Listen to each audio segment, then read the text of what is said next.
First ना प्रश्न उत्तर है कि हमीद के पिता की मृत्यु जो कैसे हुई थी। तो देखिए हमीद के पिता जो थे उनकी जो मृत्यु हुई थी, ठीक ना, इनकी मृत्यु जो है हैजा से हुई थी। राइट आंसर क्या होगा, हो जाएगा ऑप्शन और बी। बी जो इस सवाल का राइट आंसर होगा ऑप्शन और बी। और यहाँ पे पूछा गया था कि ईदगाह शीर्षक पाठ में गांव पहुंचकर बच्चों ने क्या किया था। तो देखिए सेकेंड का राइट आंसर यानी कि अपने अपने जो खिलौने यानी कि खिलौने से खेलते। राइट आंसर क्या होगा, हो जाएगा ऑप्शन और सी। सी जो इस साल का राइट आंसर होगा ऑप्शन और सी। और यहाँ पे ध्यान दीजिएगा कि पुत्र की मृत्यु के बाद बाल गोविंद भगत ने पतोही को किसके साथ जो है भेज दिया था। तो चलिए यहाँ पे थर्ड का राइट आंसर क्या होना चाहिए। तो थर्ड का हो जाएगा ऑप्शन डी यानी कि उसके भाई के साथ। राइट आंसर क्या होगा, हो जाएगा ऑप्शन डी। इसका राइट आंसर हो जाएगा ऑप्शन डी। चलिए नेक्स्ट प्रश्न उत्तर को कवर करते हैं। और यहाँ पे ध्यान दीजिएगा कि लेखक अब बढ़े बनारसी को कितने बजे जो है नींद खुली थी। तो चलिए यहाँ पे इसका राइट आंसर क्या होगा फोर्थ का। तो यहाँ पे 3 बजे रात को। राइट आंसर क्या होगा, तो हो जाएगा ऑप्शन नंबर यहाँ पे ये जो इस सवाल का राइट आंसर होगा ऑप्शन और ए। जो भी दोस्त नए जुड़ेंगे प्लीज सब्सक्राइब भी कर लेंगे सभी दोस्त। और यहाँ पे ध्यान दीजिएगा कि बाजार की मक्खियों को छोड़कर एकांत की ओर भागो, यह जो है कथन जो है किसके द्वारा कहा गया था। चलिए 5 का राइट आंसर आप हम सभी जानेंगे। ये जो कथन था किसके द्वारा कहा गया था कि बाजार की मक्खियों को छोड़कर जो है एकांत की ओर भागो, यह जो कथन था किसका था। ये हो जाएगा ऑप्शन नंबर बी जो नीचे राइट आंसर होगा ऑप्शन नंबर बी जो इस साल का राइट आंसर होगा ऑप्शन नंबर बी। चलिए यहाँ पे प्रश्न होता देखिएगा इसका राइट आंसर क्या होना चाहिए कि प्राचीन काल में अंग महाजनपद के नाम से कौन जो लोकप्रिय थे। तो देखिए यहाँ पे ऑप्शन नंबर ए है नालंदा, गया, भागलपुर या जो मुजफ्फरपुर। तो यहाँ पे इसका राइट आंसर क्या होना चाहिए दोस्त कि प्राचीन काल में जो अंग महाजनपद के नाम से जो कौन जो है लोकप्रिय थे। तो देखिए 6 का राइट आंसर होगा ऑप्शन नंबर ए यानी कि नालंदा जो इसका राइट आंसर होगा ऑप्शन नंबर ए। और ये प्रश्न था जो 100% आप सभी का बोर्ड एग्जाम में आएंगे दोस्तों। जो भी दोस्त नए अगर जुड़ेंगे तो प्लीज सब्सक्राइब भी कर लेंगे सभी दोस्त। और यहाँ पे बताएगा गाँव के लोग श्री रचन को जो है क्या समझते थे। चलिए यहाँ पे प्रश्न होता देखिएगा। यहाँ पे 7 का राइट आंसर क्या होना चाहिए कि गांव के लोग जो है श्री रचन को जो है क्या समझते थे। तो देखिए यहाँ पे देखिएगा इसका राइट आंसर का 7 का ये हो जाएगा बेकार। यहाँ पे इसका राइट आंसर क्या होना चाहिए, तो हो जाएगा ऑप्शन नंबर यहाँ पे जो डी ऑप्शन इसका राइट आंसर हो जाएगा ऑप्शन नंबर डी। चलिए 8वां प्रश्न तो देखिएगा कि अशोक का शस्त्र त्याग शीर्षक पाठ के रचनाकार कौन है। तो यहाँ पे इसका राइट आंसर कौन चाहिए 8 का। तो 8 का हो जाएगा यानी कि बंशीधर जय Srivastava ji. Option number A जो इसका राइट आंसर होगा ऑप्शन नंबर ए। ये जो इस सवाल का बिल्कुल ही करेक्ट आंसर हो जाएगा ऑप्शन नंबर ए। और यहाँ पे बताइएगा कि बाल गोविंद भगत सिंह में क्या पहनते थे। चलिए यहाँ पे जो कि 9 का राइट आंसर हम सभी जानेंगे कि बाल गोविंद भगत जो है सिर में क्या पहनते थे। तो राइट आंसर हो जाएगा 9 का ये हो जाएगा ऑप्शन नंबर बी यानी कि कबीर पंथी जो टोपी। राइट आंसर क्या होगा, तो हो जाएगा ऑप्शन नंबर यहाँ पे जो भी दोस्त ऑप्शन नंबर बी के साथ गए हैं राइट आंसर हो जाएगा ऑप्शन नंबर बी। और यहाँ पे बताएगा हुंड्रू का जलप्रपात जो है किस राज्य में स्थित है। सभी दोस्त यहाँ पे इसका राइट आंसर बताइएगा। जो भी दोस्त पहली बार क्लास में जुड़े हैं तो प्लीज सभी दोस्त जो है सब्सक्राइब भी कर लीजिएगा। हुंड्रू का जलप्रपात जो है किस राज्य में स्थित है। तो 10 का राइट आंसर होगा ऑप्शन नंबर सी यानी कि झारखंड में। राइट आंसर होगा ऑप्शन नंबर सी। इसका राइट आंसर होगा ऑप्शन नंबर सी। सी जो इस साल का बिल्कुल ही करेक्ट आंसर होगा ऑप्शन नंबर सी। तिब्बत में बौद्ध धर्म का प्रचार जो है किसने किए थे। चलिए यहाँ पे देखिएगा 11 का राइट आंसर कहना चाहिए कि तिब्बत में बौद्ध धर्म का प्रचार जो है किसने किए थे। देखिए 11 का हो जाएगा ऑप्शन नंबर डी। अतीश जो है दीपशंकर इसका राइट आंसर होगा दीपंकर इसका राइट आंसर होगा ऑप्शन नंबर डी। डी जो इसका राइट आंसर हो जाता है ऑप्शन नंबर डी। जो भी दोस्त नए जुड़ेंगे प्लीज सब्सक्राइब भी कर दीजिएगा दोस्तों। और अपने अपने दोस्तों के पास भी वीडियो को शेयर कर देंगे। संजू को डायरी जो है किसने यानी कि लिखने की प्रेरणा दी थी संजू को। देखिए संजू को जो डायरी जो किसने लिखने की प्रेरणा दी थी यानी किससे मिली थी। तो देखिए यहाँ जो हो जाएगा माँ से। राइट आंसर क्या होगा, हो जाएगा ऑप्शन नंबर बी। बी जो इस साल का राइट आंसर होगा ऑप्शन नंबर बी। तो यहाँ पे देखेंगे कि दीदी की डायरी शीर्षक पाठ जो है 1 जनवरी जो है 97 दिन का कैसा रहा था। तो ये जो है क्या बोल सकते हैं। तो यहाँ पे कारीगर जो पत्थर को जो तराश रहे थे। राइट आंसर क्या होगा, तो हो जाएगा ऑप्शन नंबर डी हो जाएगा। चलिए यहाँ पे प्रश्न होता देखिएगा कि इसका राइट आंसर यानी कि दीन बंधु निराला शीर्षक पाठ के लेखक कौन माने जाते हैं। तो 14 का हो जाएगा ऑप्शन नंबर ए आचार्य शिवपूजन सराय। इसका राइट आंसर हो जाता है ऑप्शन नंबर ए। और यहाँ पे ध्यान दीजिएगा कि ठीक है और कसारा को उसके रुपए लौटाने पड़ेंगे, यह जो कथन जो है किसका था। तो देखिए 15 का राइट आंसर क्या होगा, तो हो जाएगा ऑप्शन नंबर बी यानी कि खेमा के पिता का। राइट आंसर क्या होना चाहिए, तो हो जाएगा option number B. B will be right answer होगा ऑप्शन नंबर बी। चलिए याचकों के लिए कल्पतरु कौन थे। चलिए यहाँ पे देखिए 16 का राइट आंसर क्या होना चाहिए। तो गोपाल सिंह जो है गोपाली नेपाली थे। ऑप्शन नंबर बी जो इस साल का राइट आंसर होगा ऑप्शन नंबर बी।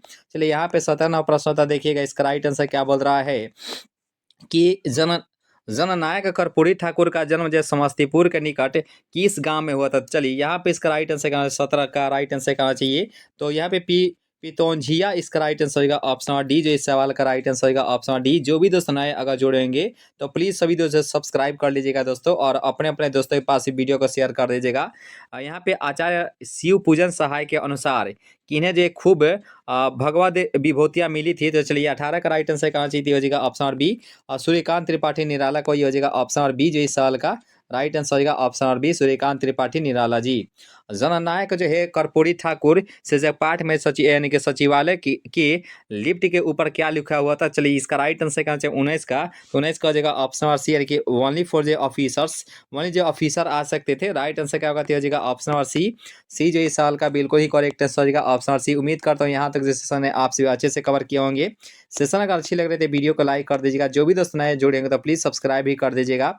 चिकित्सा का चक्कर शीर्षक पाठ में जो लुकमान का नाम किसका है? और यहाँ पे इसका राइट आंसर आप सभी को अच्छे से बताना है। यहाँ पे देखिएगा चिकित्सा का चक्कर शीर्षक पाठ में लुकमान जो है किसका नाम था? तो देखिए यहाँ पे 20 का राइट आंसर क्या होना चाहिए? हो जाएगा ऑप्शन नंबर यहाँ पे जो डी ऑप्शन है हकीम का राइट आंसर होगा ऑप्शन डी। डी इसका राइट आंसर होगा ऑप्शन डी। चलिए नेक्स्ट प्रश्नोत्तर की तरफ चलते हैं। यहाँ पे ध्यान दीजिएगा कि किसके विभव की वृद्धि से वकील साहब का कलेजा जो है जलता रहता है? तो देखिए 21 का राइट आंसर कहना चाहिए हो जाएगा ऑप्शन नंबर ए। बीमा एजेंट के राइट आंसर होगा ऑप्शन नंबर ए। जो इस साल का राइट आंसर होगा ऑप्शन नंबर ए। और यहाँ पे नेपोलियन से किससे जो है स्पर्धा करते थे? चलिए 22 का राइट आंसर बताइएगा नेपोलियन जो किससे जो है स्पर्धा करते थे? तो 22 का राइट आंसर होगा ऑप्शन नंबर सी, यानी कि हरक्यूलिस इसका राइट आंसर होगा option C. Will be right answer होगा ऑप्शन सी। और यहाँ पे ध्यान दीजिएगा इसका राइट आंसर कहना चाहिए कि ठेस शीर्षक पाठ में मजली भाभी सिराचन के सूप में क्या फेंक कर जो है चली गई थी? तो देखिए यहाँ पे क्या बोल सकते हैं? 23 का राइट आंसर क्या होगा? ये हो जाएगा बूंदिया। राइट आंसर क्या होगा? हो जाएगा ऑप्शन और सी। सी जो इस साल का राइट आंसर होगा ऑप्शन और सी।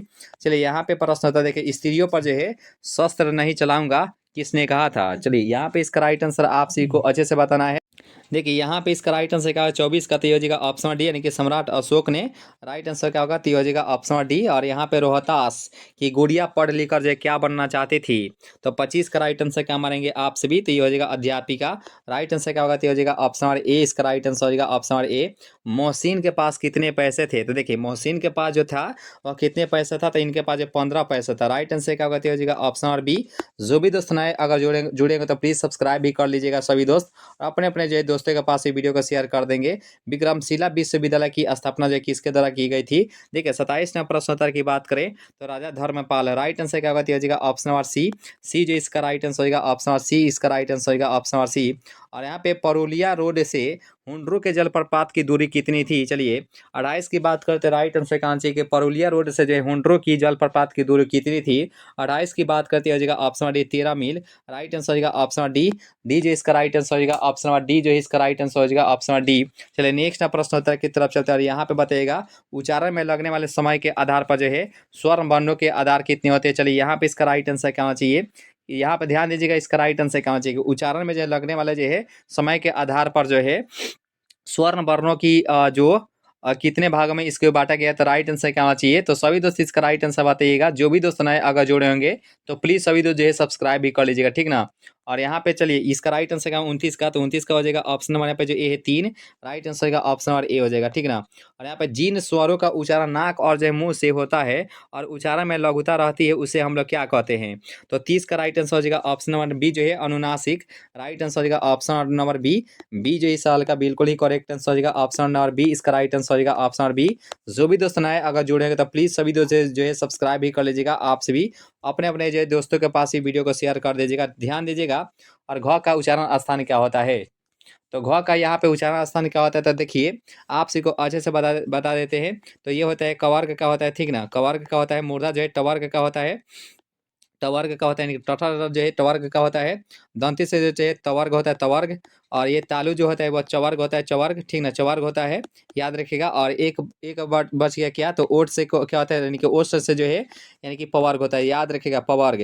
तो राइट आंसर का सभी बता चुके हैं। तो कौन से हो जाएगा? Option number C. यहाँ पे 31 का हो जाएगा ऑप्शन नंबर सी। इसका राइट आंसर होगा ऑप्शन नंबर सी। इसे आप सभी स्क्रीनशॉट भी कर सकते हैं दोस्तों। जो भी दोस्त नए जुड़ेंगे तो प्लीज़ सब्सक्राइब भी कर लेंगे सभी दोस्त। और यहाँ पे 100 जो है इसका यानी कि ये पिटकाटा से यानी कि ये हो जाएगा इसका राइट आंसर। ये कौन सा व्यंजन हो जाएगा?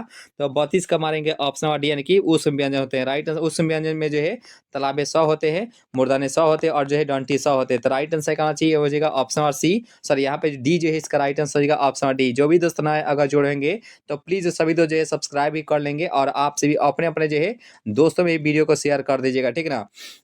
और यहाँ पे प्रश्न होता है देखिए, दो या दो से अधिक व्यंजन ध्वनियाँ परस्पर संयुक्त होकर जब एक स्वर के सहारे बोली जाए तो उसे हम लोग क्या कहते हैं? तो 33 की बात करते हो जाएगा ऑप्शन नंबर यहाँ पे जो है संयुक्त ध्वनि। राइट आंसर हो जाएगा ऑप्शन नंबर ए जो इस सवाल का राइट आंसर हो जाता है ऑप्शन नंबर ए। चलिए यहाँ पे अक्षर के कितने प्रकार के होते हैं? देखिए 16 का राइट आंसर बताएगा कि अक्षर के जो है कितने प्रकार के होते हैं। तो 34 का मारेंगे ऑप्शन नंबर बी, 2 प्रकार के होते हैं, ऑप्शन नंबर बी हो जाएगा।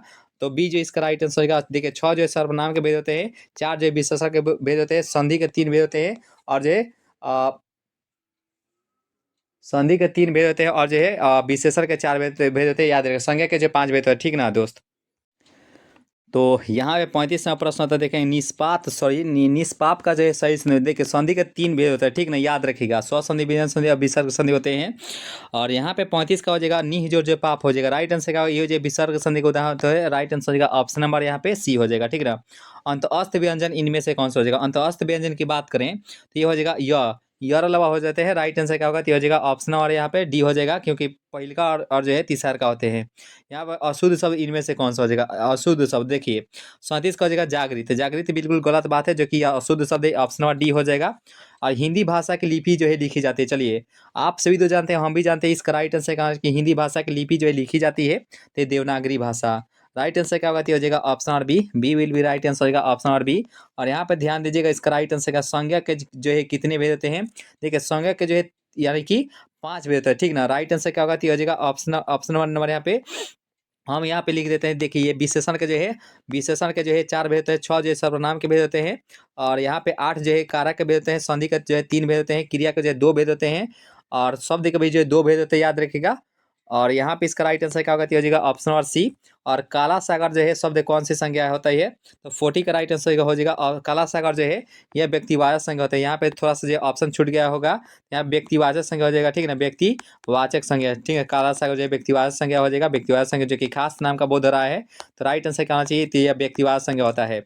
अकाल जो है कौन सा लिंग हो जाएगा? तो देखिए 41 का हो जाएगा ऑप्शन नंबर ए, पुल्लिंग शब्द होता है, ऑप्शन नंबर ए हो जाएगा। जो भी दोस्त नए जुड़ेंगे तो प्लीज़ सभी दोस्त जो है सब्सक्राइब कर लीजिएगा और आप अपने अपने जो दोस्तों में वीडियो को शेयर कर दीजिएगा। चलिए और बूढ़ा शब्द का जो है स्त्रीलिंग रूप क्या होता है? तो बूढ़ा का राइट आंसर होगा यानी कि बूढ़िया। राइट आंसर क्या होगा? तो हो जाएगा ऑप्शन नंबर बी। और यहाँ पे देखिएगा 43 ना प्रश्न उत्तर क्या हो रहा है कि लोहा शब्द का विशेषण क्या होता है? देखिए विशेषण के 4 भेद होते हैं, याद रखिएगा। और लोहा शब्द का जो विशेषण क्या होता है? तो यहाँ पे 43 का हो जाएगा लौह इसका राइट आंसर होगा ऑप्शन नंबर सी हो जाएगा। किशोर ने खा लिया किस क्रिया का उदाहरण हो जाएगा? तो यहाँ पे 44 का हो जाएगा ऑप्शन नंबर यहाँ पे ए हो जाएगा। कर्म क्रिया हो जाएगा, ऑप्शन नंबर ए हो जाएगा।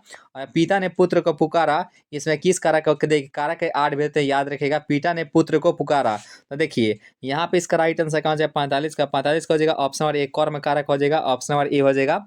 और जो भी दोस्त नए अगर जुड़े तो प्लीज सब्सक्राइब भी कर लेंगे सभी दोस्त। यहाँ पे देखिएगा सर्वनाम के कितने भेद होते हैं? तो देखिए कुल अगर सर्वनाम पूछेगा तो कुल सर्वनाम जो है वह 11 होते हैं, ठीक ना। अगर भेद पूछेगा तो भेद जो है वह 6 होते हैं, 5 जो है संज्ञा के, 4 विशेषण के, 2 जो है शब्द और क्रिया के, संधि के 3 भेद होते हैं, कारक के 8 भेद होते हैं, याद रखिएगा दोस्त।